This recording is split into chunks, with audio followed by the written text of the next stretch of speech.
नमस्कार। आज हम मॉर्गन हाउसल की एक बहुत ही दिलचस्प किताब है, धन का मनोविज्ञान, उसके कुछ खास विचारों पर बात करेंगे। देखिए, ये किताब इस बारे में है कि पैसा सिर्फ गणित या स्प्रेडशीट तक ही सीमित नहीं है। ये हमारी भावनाओं, हमारे व्यवहार और हम दुनिया को कैसे देखते हैं उससे भी जुड़ा है। तो साफ कर दें कि ये कोई निवेश सलाह नहीं है, हम बस ये समझने की कोशिश कर रहे हैं कि हम पैसे के बारे में सोचते कैसे हैं। इस किताब से कुछ सबसे अहम और कह सकते हैं रोचक बातें निकालने का इरादा है। बिल्कुल बिल्कुल। और देखिए, स्वास्थ्य और पैसा, ये दो ऐसी चीजें हैं ना जो हर किसी को प्रभावित करती ही है, चाहे उनकी रुचि हो या ना हो। सही बात। अक्सर हम पैसे को जैसे कोई फिजिक्स हो वैसे समझने लगते हैं, नियम है, कानून है, पर असल में ये मनोविज्ञान जैसा ज्यादा है। अच्छा। हाँ, भावनाओं और वो बारीकियों से भरा हुआ। तो किताब की एक बात जो मुझे काफी सही लगी वो ये कि पैसे को लेकर हमारे जो फैसले होते हैं ना, वो हमारी पढ़ाई लिखाई या हम कितने होशियार हैं उससे ज्यादा इस पर निर्भर करते हैं कि हमारे अपने अनुभव क्या रहे हैं। हाँ, ये बहुत ही जरूरी पॉइंट है।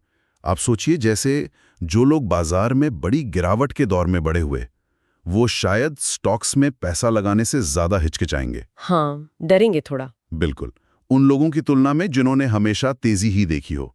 तो इसमें कोई मूर्ख नहीं है, बस हम सब ने दुनिया को अलग अलग नजरिए से देखा है, अपनी अपनी खिड़की से। मतलब आपका जन्म कब और कहाँ हुआ? हाँ बिल्कुल, ये आपके वित्तीय जोखिम लेने की इच्छा को बहुत बहुत ज्यादा प्रभावित कर सकता है। तो अगर अनुभव इतना जरूरी है, तो फिर भाग्य और जोखिम, इनका क्या रोल है?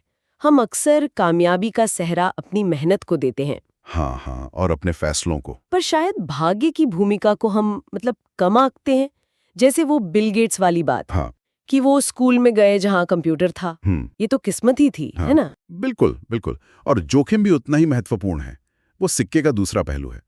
कई बार देखिए, साहस और लापरवाही के बीच की रेखा बहुत पतली होती है। बेंजामिन ग्राहम जैसे महान निवेशक ने भी वो अपनी सबसे बड़ी सफलता थी ना, जेई को स्टॉक वाली, हाँ। उसको ये बताने में मुश्किल महसूस की कि ये सिर्फ भाग्य था या समझदारी भरा फैसला। तो ये याद रखना जरूरी है कि कुछ भी उतना अच्छा या बुरा नहीं होता जितना दिखता है। इसमें भाग्य और जोखिम दोनों का हाथ होता है। लेकिन भाग्य और जोखिम के अलावा भी एक और चीज है जो लोगों को, खासकर अमीर लोगों को भी अजीब फैसले लेने पर मजबूर कर देती है। हाँ। वो है शायद कभी संतुष्ट न होने की भावना। मुझे वो राजन गुप्ता और बर्नी मैडॉफ की कहानियां याद आ रही है। ओहो, हाँ। दोनों ही बेहद सफल अमीर, लेकिन और ज्यादा की चाह में उन्होंने सब कुछ जोखिम में डाल दिया। बिल्कुल, ये दिखाता है कि पर्याप्त या बस बहुत हुआ कहना कितना मुश्किल हो सकता है। सोचिए जरा, उनके पास बेशुमार दौलत थी, इज्जत, ताकत, आजादी, क्या नहीं था? सब कुछ था। सब कुछ, फिर भी उन्हें और चाहिए था। यह हमें सिखाता है कि सामाजिक तुलना का दबाव कितना खतरनाक हो सकता है, खासकर जब लक्ष्य हमेशा बढ़ते ही रहे। वो कर्ट वोनेगट और जोसेफ हेलर की कहानी है ना? हाँ, बताइए। हेलर ने कहा था, एक अरबपति मेजबान की तरफ इशारा करके, मेरे पास वो है जो उसके पास कभी नहीं होगा। क्या? पर्याप्त, यानी इनफ का एहसास, संतुष्टि। वाह, ये इनफ वाली बात सोचने वाली है। तो अगर ज्यादा पैसा या महंगी चीजें हमेशा बेहतर नहीं होती, तो फिर असल दौलत क्या है? लोग अक्सर सोचते हैं कि भाई फेरारी ले ली तो इज्जत बढ़ गई। हाँ, ये आम सोच है, पर किताब एक दिलचस्प बात कहती है। जब लोग सड़क पर कोई महंगी कार देखते हैं, मान लीजिए फेरारी, हाँ, तो वे अक्सर कार चलाने वाले की तारीफ नहीं करते, वे कार की प्रशंसा करते हैं। अच्छा। हाँ, और मन ही मन सोचते हैं, काश ये कार मेरे पास होती। असल दौलत वो है जो दिखती नहीं, वो पैसा जो कमाया पर खर्च नहीं किया, बचाया हुआ। हाँ, भविष्य के लिए बचाया गया। तो अमीर दिखना और अमीर होना, ये दो अलग बातें हैं।